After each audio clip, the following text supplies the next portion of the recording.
Это актуальное интервью в студии Сергей Михедов. Здравствуйте. В 2023 году в Якутии привлечен рекордный объем инвестиций – 722 миллиарда рублей. Регион вошел в тройку лидеров по притоку инвестиций в основной капитал на Дальнем Востоке. Наряду с Амурской областью и Хабаровским краем приток инвестиций на Дальнем Востоке в 3 раза превышает общероссийские показатели. При этом инвестиционный цикл в Якутии сократился на 38%. Благодаря чему достигнуты такие результаты? Гость студии Александр Афанасьев, заместитель министра экономики Республики Саха-Якутия.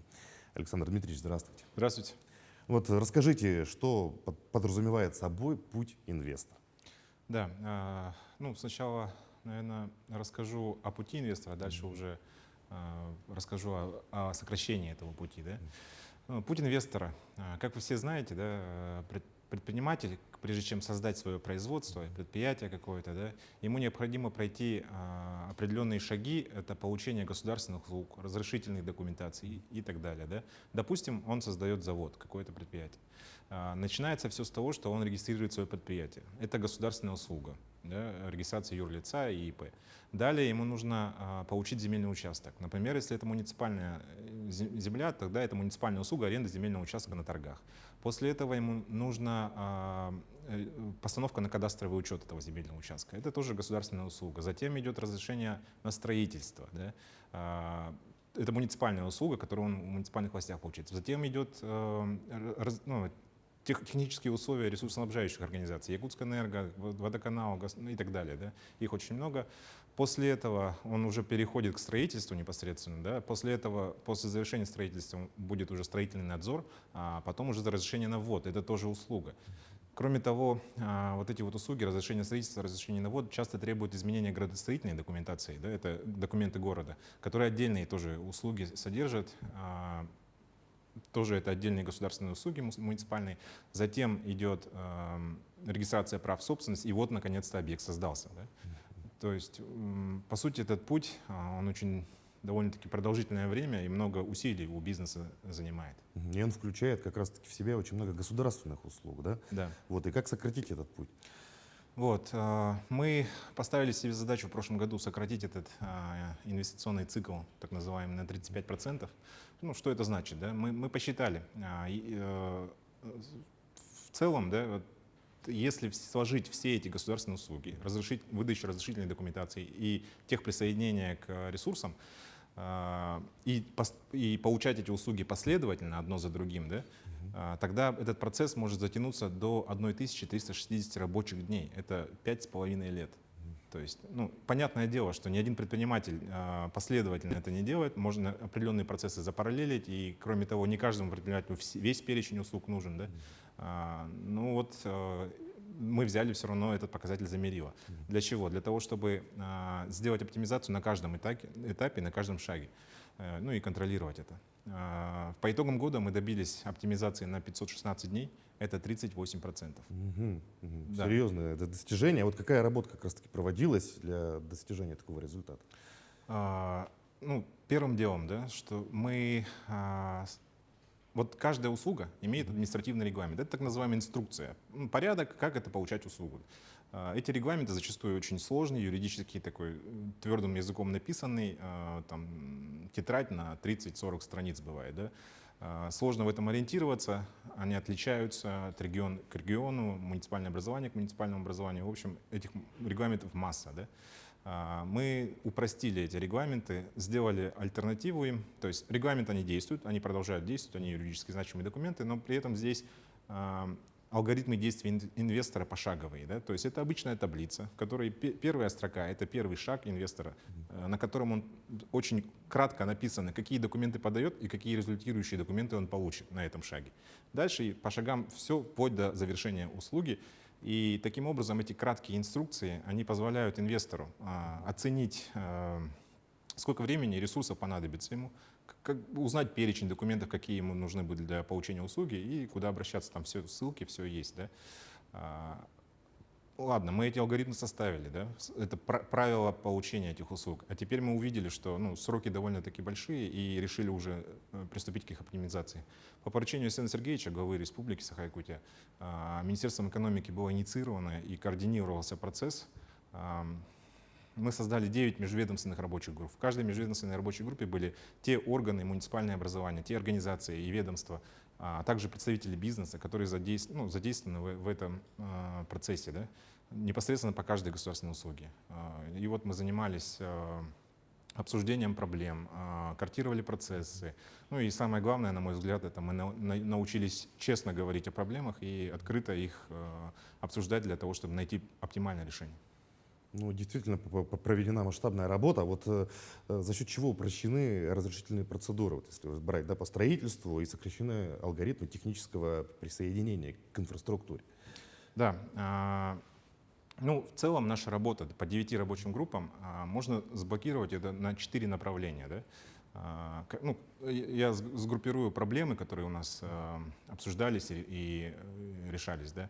Это в плоскости удобства, понятности и информированности, да, заявителей. Например, ну, все знают услугу регистрации прав собственности. Ее и физические лица получают, и любая сделка с недвижимостью проходит эту процедуру. Вот. Ну, предпринимателям это также очень востребованная процедура. Например, сайт Росреестра был оптимизирован для удобства, и это позволило на 4 дня процедуру сократить с 9 дней, то есть почти в 2 раза. Кроме того, мы провели обучение центров «Мой бизнес», это институты для поддержки бизнеса, для правильного консультирования предпринимателей, чтобы научить их заполнять заявку электронно через Росреестр. С одной стороны, это для самого бизнеса, ну, то есть заявка в электронном виде обрабатывается всего 2 дня, а не 4 дня, как через МФЦ, да? А с другой стороны, это у нас и снижает нагрузку на МФЦ и позволяет там тоже сократить очередь за счет высвобождаемых ресурсов. Это вот это один из примеров по регистрации прав собственности. На самом деле мы такие примеры приводили по всем практически. Вот по подключению к газу особенно там значительное было упрощение подачи заявления, и это имело очень такой позитивный эффект. Далее у нас цифровая трансформация. Множество систем участвуют. Это частные компании, например, ресурсоснабжающие организации — это коммерческий сектор. Да? Есть муниципальные учреждения, есть сами муниципалитеты, есть государственные органы. У всех свои информационные системы, которые зачастую не могут быть интегрированы из информационной безопасности и так далее. И, в общем, настраивая эти потоки, настраивая системы, можно значительный результат получить, и мы этого добились, например, по разрешениям на строительство и разрешениям на ввод в эксплуатацию. В окружной администрации системы были настроены, и это позволило и ту, каждую услугу по 10 дней сократить выдачу. Это 10 рабочих дней, это 2 недели. Вот. Далее у нас блок вопросов касаемо Ну, давайте поговорим, давайте перейдем к другой теме. В целом, да, вообще, какая работа в республике проводится по созданию благоприятного инвестклимата? Да, вот наша работа по сквозному инвестиционному потоку — это вот раздел регуляторики. А на самом деле для инвестиционного климата предпринимателям важно не только вот получение разрешений и так далее, да, но также инфраструктура ресурса, например. Да? То есть каждому предприятию нужны рабочие, ну, квалифицированные работники, да? То есть это тоже влияет на предпринимательский климат. Нужны качественные дороги, потому что бизнесу тоже нужно передвигаться на дорогах, закупать сырье, развозить товары. Да? Важны все доступность ресурсов. Например, там, где нет энергетики, к сожалению, они не смогут вести какой-то энергоемкий проект. Ну и так далее. Это вот блок инфраструктуры. Далее у нас идет блок поддержки малого и среднего предпринимательства. То есть для развития бизнеса часто требуются институты, которые направлены именно на консультирование, на финансовую поддержку, на развитие предпринимательства в целом. Да? Это множество вопросов тоже, этим вопросам тоже уделяется внимание, и это развивается в рамках нашего Министерства предпринимательства. Далее идет блок институты для бизнеса. Это тоже важный блок, это контрольно-надзорная деятельность. То есть множество проверок, они тоже также влияют на предпринимательскую активность, да, душат бизнес. Кроме того, должна быть уверенность предпринимателей в том, что будущие нормативно-правовые акты, которые будут выходить, они не будут, скажем так, ущемлять права предпринимательства. Да? То есть это процедура оценки регулирующего воздействия. То есть каждый нормативно-правовой акт, который каким-то образом регулирует предпринимательскую деятельность должен с предпринимателями быть согласован до его принятия. То есть они должны свои корректировки. Вот такие вот вещи, это все составляет инвестиционный климат. И, Ну, вот, кстати, в прошлом году, да, был принят первый региональный закон, поддерживающий активных местных предпринимателей. Вот, это закон о территориях развития местного производства Республики Саха-Якутия. Вот, заработало ли данный момент вообще на территории развития местного производства? да, меры поддержки, в том числе и стимулирующие налоговые, это тоже инвестиционный климат, тоже создает его благоприятные условия. Закон о территориях развития местного производства, он у нас в республике заработал. Создано, сейчас уже действуют 4 территории развития местного производства в Хангаласском, Горном, Намском и Мирнинском районах уже. Имеются заявки также еще на рассмотрение на Амгинский район. И уже есть даже резиденты, которые заключили инвестиционные соглашения. Первым резидентом у нас стал предприниматель Андреев Петр Николаевич. Это широко известный предприниматель в Якутии. Это парк Ортодайду в Хангаласском районе. Там есть ресторан. Многие его знают. По дороге в Покровск его видно с дороги хорошо. Он занимается бизнесом 24 года, очень опытный предприниматель, и в дальнейшем масштабирует этот проект. Планирует построить в там же местности Ортодайду гостиницу на 24 номера. И вот такое инвестиционное соглашение с ним было заключено. Мы желаем ему удачи, успеха. А вообще какие преференции, да, у предпринимателей, которые собираются развивать свой бизнес на таких территориях? Предоставляются в первую очередь, да, налоговые льготы. Это особый режим предпринимательской деятельности действует. Налоговые льготы по упрощенной системе налогообложения мы на первые 5 лет закрепили на минимально возможном налоговом кодексе ставках. Это по доходам это 1%, доходы минус расходы 5%. Следующие 5 лет это 3% по доходам и 7,5% доходы минус расходы. То есть это очень оптимально, и с учетом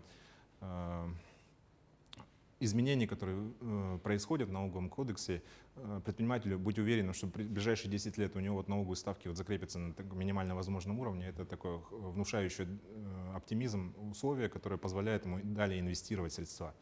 Единый сельскохозяйственный налог, транспортный налог, все закреплено на минимально возможном уровне. Далее у нас есть отдельные меры поддержки по субсидированию. Да.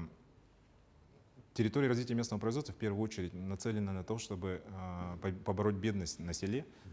Соответственно, для этого требуются рабочие места, создание их. Да? Если предприниматель создает рабочие места, ну, так называемые в белую, да, платит за них страховые взносы, все отчисления необходимые, да, в этом случае он может претендовать на возмещение страховых взносов. Это вот его отчисления, там 75% от суммы страховых взносов мы можем компенсировать субсидией по итогам уплаты.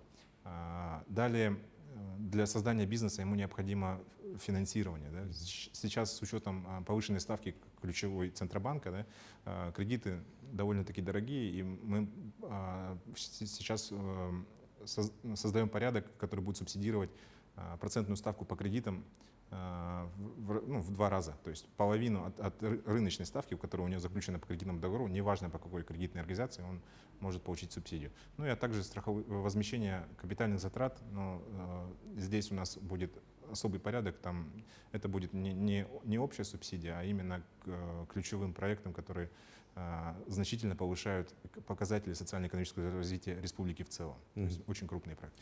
Что ж, Александр Дмитриевич, мы видим, да, что Министерство экономики активно работает, климат у нас в Якутии становится более благоприятным, мы постепенно выходим, может быть, даже в лидеры на Дальнем Востоке. Большое спасибо, что нашли время, пришли к нам, ответили на наши вопросы. Желаем дальнейшей успешной работы на благо республики. Спасибо большое. Я напомню, вы смотрели актуальное интервью. Оставайтесь на нашем канале.